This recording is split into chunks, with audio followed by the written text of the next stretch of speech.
روزے کی حالت میں اگر احتلام ہو جائے تو اس سے بھی روزہ جو ہے وہ نہیں ٹوٹتا، اور آپ فرض غسل ادا کر لیں۔ غسل یوں ادا کریں کہ اگر آپ صبح 10 یا 11 بجے اٹھے اور آپ نے دیکھا کہ غسل فرض ہو گیا، احتلام ہو گیا، گھبرانے کی ضرورت نہیں، آپ کا روزہ اپنی جگہ قائم ہے۔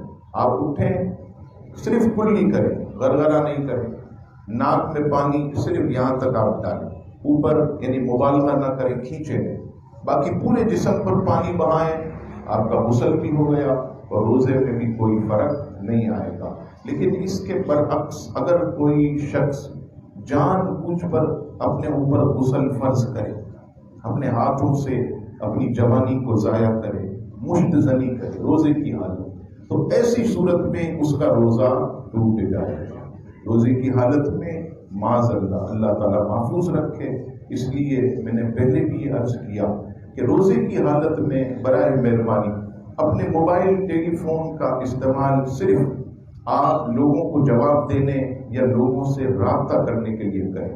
مہربانی کر کے روزے کی حالت میں موبائل پر اندر کی طرف نہ جائیں، اس سے آنکھوں کا بھی روزہ متاثر ہوتا اور شیطان غالب ہو گیا، کیونکہ بڑا شیطان بند ہوتا لیکن جو ہمارے ساتھ جو نفس کی صورت میں، وہ شیطان تو ہمارے ساتھ ہی، ورنہ آپ دیکھیے اگر تمام ہی شیطان بند ہو جائیں تو یہ پوری گلیاں، بازار، یہ مسجدیں سب یہ کم پڑ جائیں، اتنے نمازی آ جائیں۔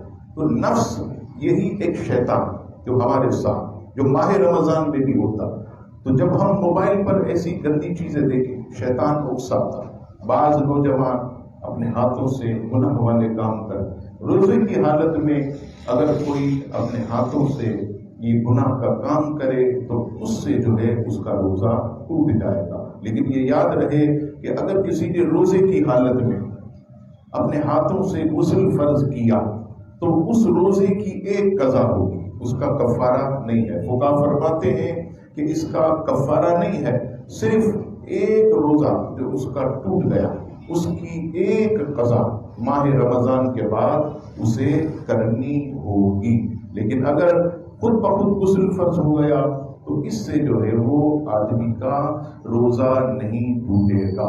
تھوڑی سی تفصیل اور بھی بیان کر دوں، نوجوان بھی ہیں ہمارے کئی ایسے لوگ جو بہت مسائل میں دلچسپی لیتے۔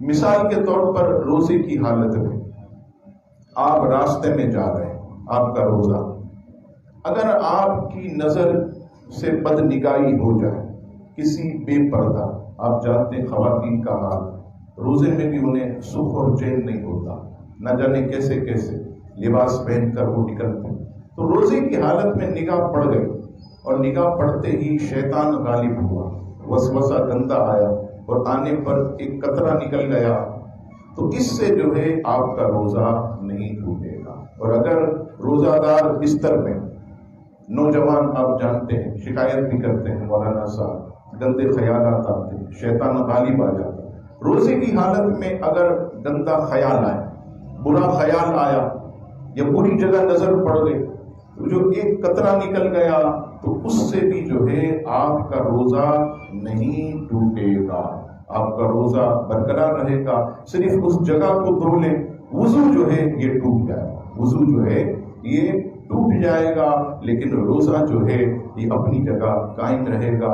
اس کی اور تفصیل یوں بھی ملاحظہ کیجئے کہ اگر کوئی شخص، جیسے مثال کے طور پر ایک مرد ہے، مرد کے پیشاب کے مقام سے 3 چیزیں نکلتی، ایک ہے منی، ایک ہے ودی اور ایک ہے مزی۔ منی آپ جانتے ہیں کہ یہ احتلام اور جب غسل فرض ہوتا ہے تو نکلتی ہے، تو اس سے تو غسل جو ہے وہ فرض ہو گیا، لیکن مزی کسے کہتے ہیں؟ گندا خیال آیا یا کسی گندی جگہ نظر پڑ گئی عورت یا تصویر کوئی ایسی دیکھ لی تو اس میں چند قطرے نکلے، تو یہ مزی ہے۔ مزی کے نکلنے سے غسل فرض نہیں ہوتا۔ ودی کسے کہتے ہیں؟ ودی کہتے ہیں کہ ایک آدمی نے وزن والی چیز اٹھائی، اب وزن والی چیز جب اٹھائی اس نے تو اس کا قطرہ نکل جاتا، یا اوپر کی جگہ سے کسی نے چھلانگ ماری، اونچائی سے جمپ مارا، آپ نے نوٹ کیا ہوگا کہ کمزور ہوتے ہیں قطرہ نکل جاتا۔ اسی طرح پیشاب کرنے کے بعد بعض لوگوں کا مثانہ کمزور ہوتا، جریان کی بیماری، تو قطرے چکنے چکنے یہ نکل، تو اس سے بھی جو ہے آپ پر غسل جو ہے فرض نہیں ہوگا، غسل جو ہے فرض نہیں ہوگا۔ اس جگہ کو آپ دھو لیں، وضو ٹوٹ گیا، اور اس کے بعد جو ہے آپ وضو کریں اور نماز پڑھیں، کوئی حرج نہیں ہے۔ یہ میں نے تفصیل اس لیے بتائی کہ ہمارے نوجوان اس معاملے میں بہت پریشان رہتے ہیں۔